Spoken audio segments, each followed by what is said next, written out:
여러분, 히브리서 1장 1절의 말씀을 보면 히브리서를 쓴 성경의 기자가 이렇게 하나님의 임재의 방식을 소개합니다. 제가 한번 읽어드릴게요.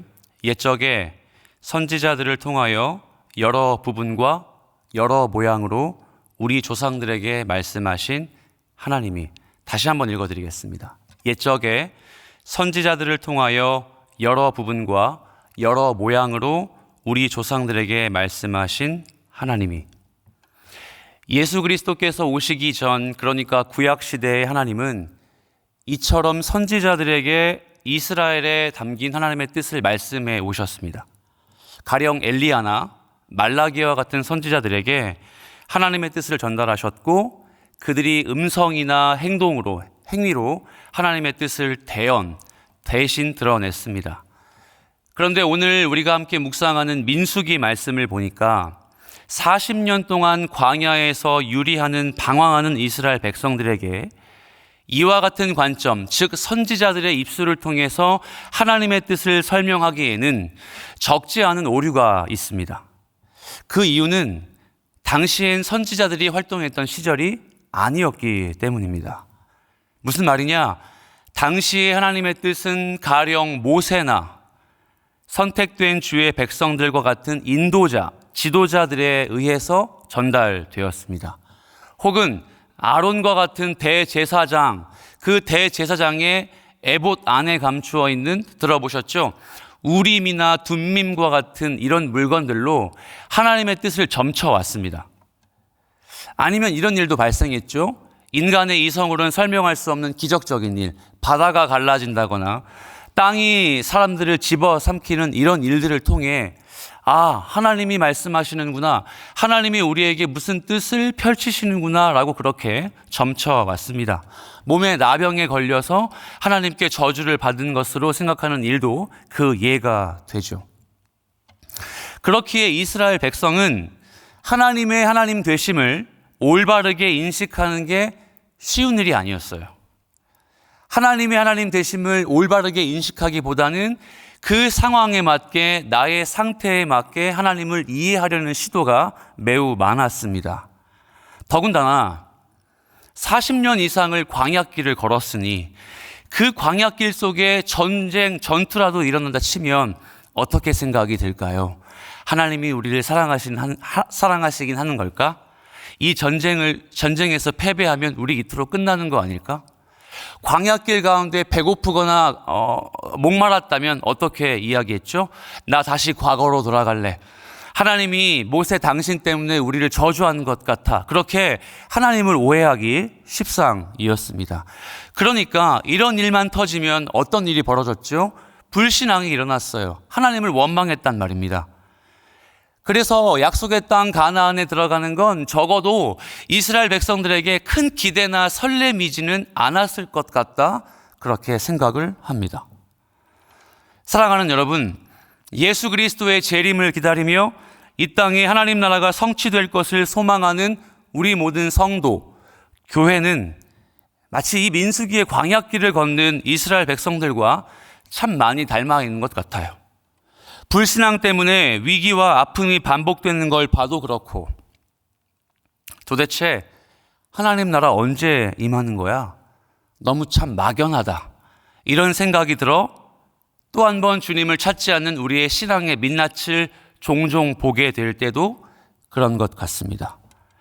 그런 우리의 어쩔 수 없는 신앙의 현실 속에 이 발람의 예언은 어떤 교훈을 우리에게 허락할까요? 4번이나 반복되는 이스라엘의 축복의 예언의 말씀이 줄 쌓인 발람, 하나님이 선택하신 엘리야나 말라기와 같은 선지자가 아니라 이 줄 쌓인 발람을 통해, 입술을 통해 선포되는 이스라엘의 예언의 말씀이 이 시간이 아침에 주님을 예배하는 우리에게 어떤 교훈이 되겠습니까? 오늘 본문은 모압 왕 발락이 청빙한 주술사 발람의 4번째 예언을 담고 있습니다. 몇 번째라고요? 4번째 예언입니다. 본문을 크게 2단락으로 나눌 수 있어요. 첫 번째 10절부터 14절까지예요. 그리고 15절부터 25절까지의 2단락으로 나눌 수 있습니다. 앞단락을 보면 10절에 모압 왕 발락이 엄청난 분노를 일으킵니다. 성경은 이렇게 이야기하죠. 손뼉을 치기까지 이 사람이 화가 났다.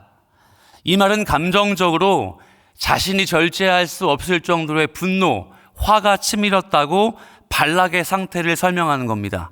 그도 그럴 것이 한 번, 두 번, 세 번 이스라엘 좀 저주해다오 라고 청탁했는데 발람의 입술에서 이스라엘의 축복이 나오니 손뼉을 치며 분노하는 것 이해하실 수도 있을 것 같습니다.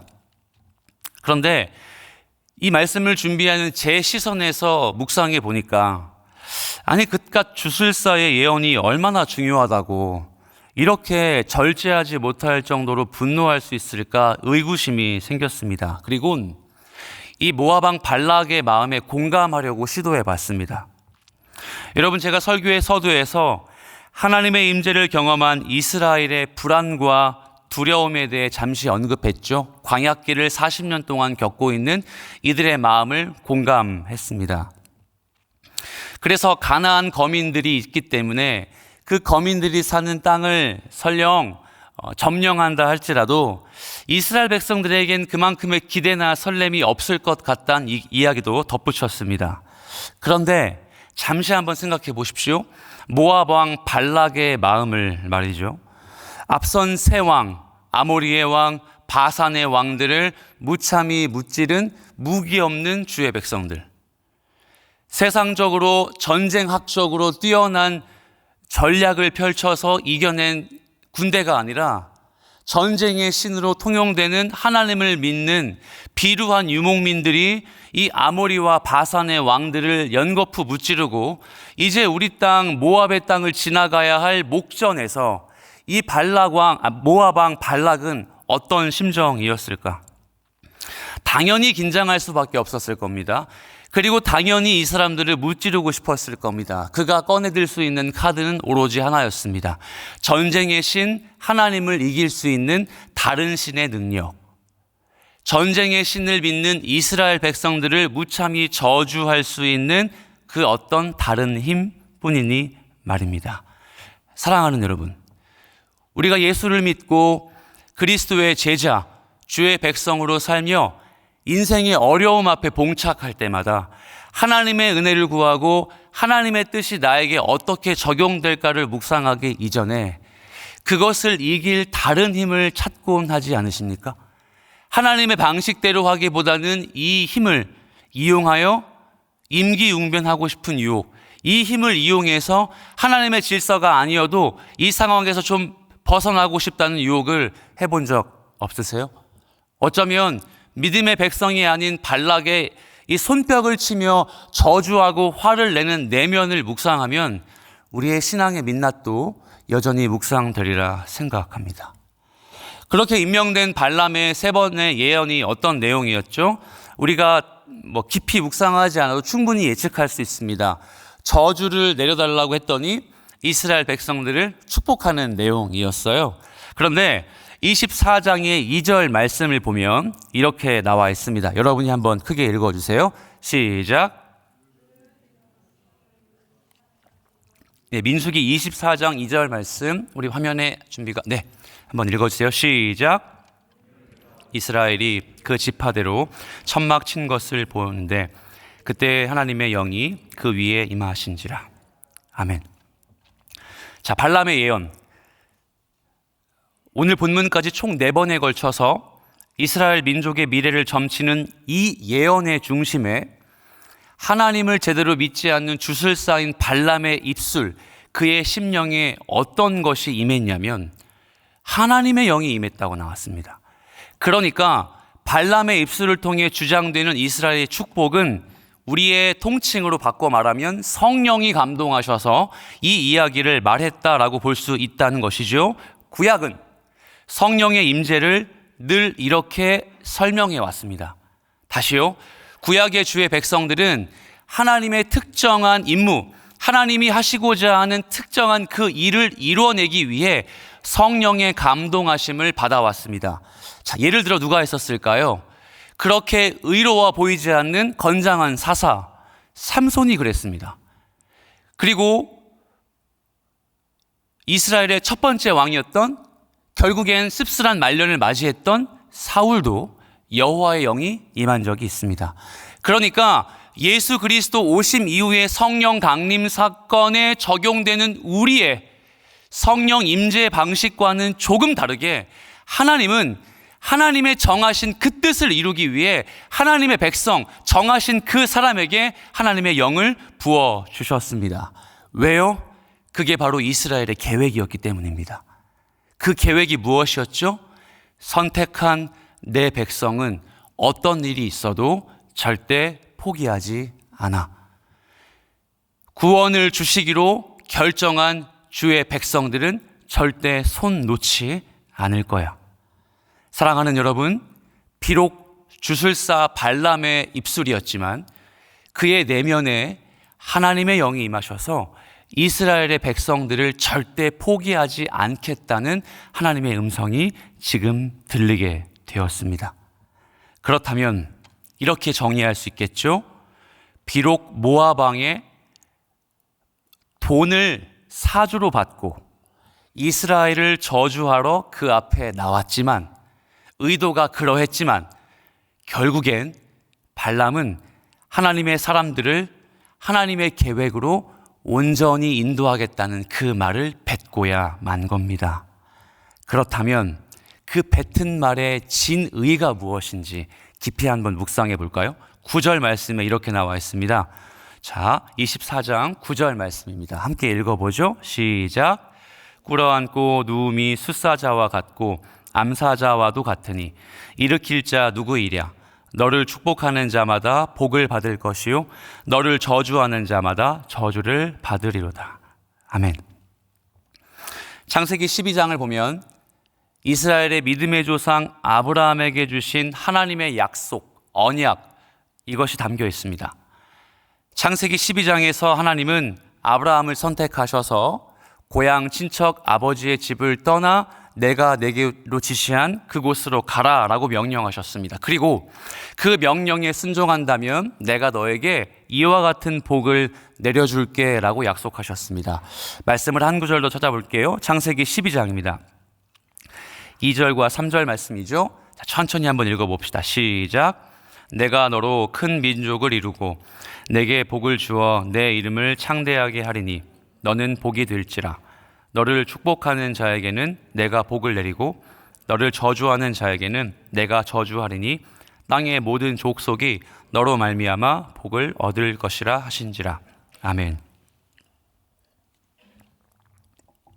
이스라엘의 조상 아브라함에게 하셨던 복의 약속과 오늘 민수기 24장의 발람의 입술을 통해 선포되는 말씀이 연결되어 있습니다. 이런 의미죠. 약속하셨고 그 약속을 성취하시기 전에 한 번 더 내가 그 약속 반드시 이룰 거야.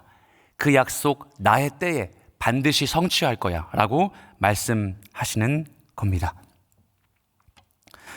더욱 자세하게 설명해 볼까요? 12장 3절에 이렇게 나와 있죠. 너를 저주하는 자가 있으면 내가 그놈들 저주할 거야. 너를 저주하는 자 내가 저주할 거야. 바로 그 내용이 오늘 본문의 두 번째 단락입니다. 모압, 암몬, 아말렉, 아수르, 너를 저주하는 자를 내가 저주하겠다 말씀하시는 거죠. 그리고 14절 본문으로 돌아와 볼까요? 민수기 24장 14절을 보면 제가 한번 읽어보겠습니다. 이제 나는 내 백성에게도 돌아가거니와 들으소서. 내가 이 백성이 후일에 당신의 백성에게 어떻게 할지를 당신에게 말하리이다 하고, 여호와의 영이 임한 발람의 입술의 어조는 확실합니다. 이스라엘을 저주하는 민족을 반드시 저주하겠다. 그리고 장차 모압과 암몬, 아말렉과 같은 민족으로부터 하나님의 백성들을 반드시 구원하여 그 정체성 지키도록 하겠다. 사랑하는 여러분, 하나님은 어떠한 상황이 발생할지라도 하나님의 정하신 하나님의 백성들에 대한 뜻을 변개하지 않습니다. 그 뜻은 완벽하고 그 뜻은 온전합니다. 단순히 상황에 따라 임기응변하는 주님의 뜻이 아니라 환경에 따라 바뀌어질 수 있는 주님의 뜻이 아니라, 아니, 우리가 외쳐서 우리의 인생을 주님이 내 편이 되어주셔서 나를 지켜주십시오 라고 외칠지라도 하나님은 그래서 우리의 기도의 제목을 들어주시는 분이 아니라 우리에게 정하신 주님의 뜻을 그저 그대로 실행하시는 분입니다. 그게 불의해 보이는 발람 선지자의 입술을 통해 선포되었습니다. 조금 깊이 묵상해 볼까요? 재미있는 사실이 발견되었어요.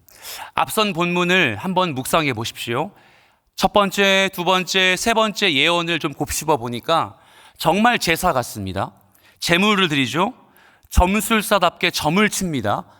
발락도 7마리의 완벽한 이 제물들을 드리면서 진짜 제사하는 것처럼 보여요. 근데요, 오늘 본문을 보니까 마지막 네 번째 예언은 생각보다 되게 단순합니다.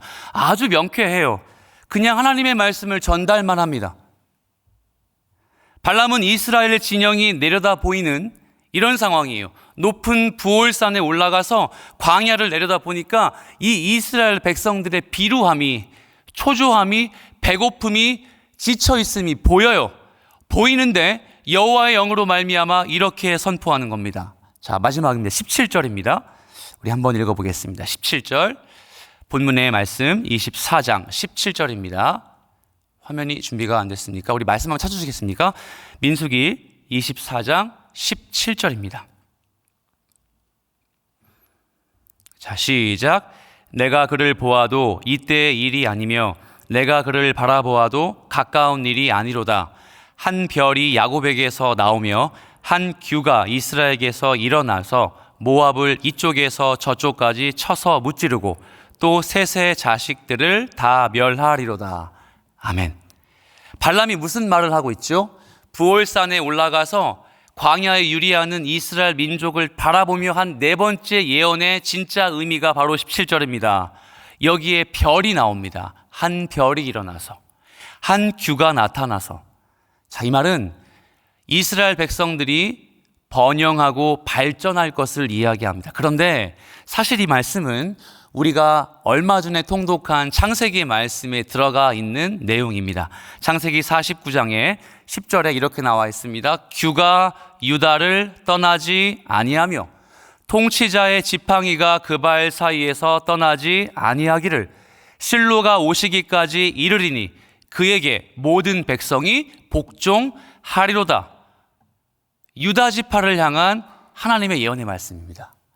유다 지파가 훗날에 한 규가, 한 별이 되어 이스라엘을 통치할 것이고 모든 백성이 그 앞에 복종할 것이다. 누구를 지칭할까요?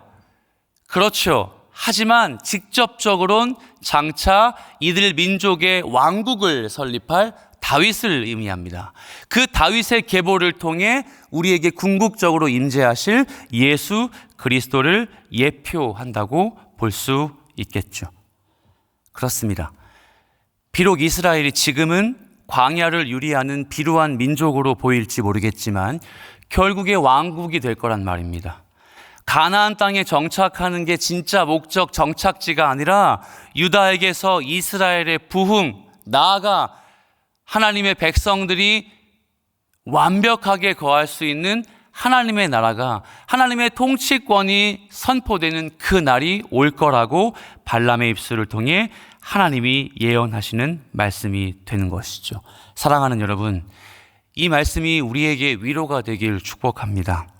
마치 광야와 같은 인생길을 겪고 있는 우리 그리스도인에게 이미 예수님의 초림과 재림 사이에 이 땅에 하나님의 나라가 임하길 기도하며 간구하는 주의 백성들에게 어떠한 소망이 있을까요? 하나님이 정하신 이스라엘 백성들이 모압과 암몬과 아말렉과 아수르가 그들을 괴롭힌다 할지라도 그 백성 내 백성이야. 그들을 내가 가장 의롭고 선한 길로 인도할 거야 라고 작정하신 주님께서, 하나님께서 오늘 이 아침에 우리에게 말씀하십니다. 나의 택한 나의 아들아, 나의 택한 나의 딸아, 나의 자녀요, 너희의 길을 가장 선하고 의로운 길로 인도할 자가 나 한 분이다. 장차 오실 예수 그리스도에 대한 마음을 연거푸 우리가 변질하고 연거푸 우리가 주님 앞에 게으르다 할지라도 그 뜻을 거두지 않으시는 하나님의 열심을 이 말씀을 통해 우리에게 증거하시는 거예요. 말씀을 정리합니다. 이 발람의 입술을 통해 만약 이스라엘 백성들이 이 음성을 똑똑히 들었다 할지라도 그들은 또 변개했을 거예요. 왜요? 한번 다음 장을 보세요. 바알 부월 사건이 일어납니다. 성적으로 무너지고 이방의 신과 타협하는 그들의 민낯을 자그마치 성경 한 장이 변했는데 이들의 변질을 또 우리는 발견하게 됩니다. 여러분, 이 말씀 앞에 우리는 어떨까요? 이 하나님의 음성을 듣고 이 말씀에 결단하고 일상에 복귀할지라도 우린 또 넘어질 겁니다. 우린 또 주의 백성의 정체성답지 않은 죄로 물들 것입니다. 하지만 그럼에도 불구하고 예수 그리스도를 우리에게 보내주셔서 예수 그리스도를 통해 우리에게 정하신 그 뜻 이루지 않겠다고 그 음성으로 속삭여주시는 하나님의 음성 앞에 반응하시고 삶의 정체성 느끼며 지켜가시며 이 인생 살아내시는 사랑하는 주의 백성 되시길 예수 그리스도의 이름으로 축복합니다. 아멘. 함께 기도하겠습니다. 말씀을 기억하며 하나님, 우리에게 나에게 행하신 일, 나에게 예비하신 하나님의 그 은혜, 나에게 선포하신 그리스도인다운 정체성 주님 제가 지켜내겠습니다. 나에게 정하신 뜻 거두지 않겠다고 주님 말씀하셨사오니 평안함을 가지고 샬롬을 통해 하나님의 백성으로서의 삶을 지켜낼 수 있도록 주님 나와 임마누엘로 동행하여 주시옵소서. 이 하루를 말씀이 주시는 은혜로 살게 하여 주시옵소서. 간절히 주의 음성을 따라 여러분의 음성을 따라 함께 기도하며 자유롭게 패하겠습니다. 사랑과 은혜가 충만하신 주님 아버지 감사합니다.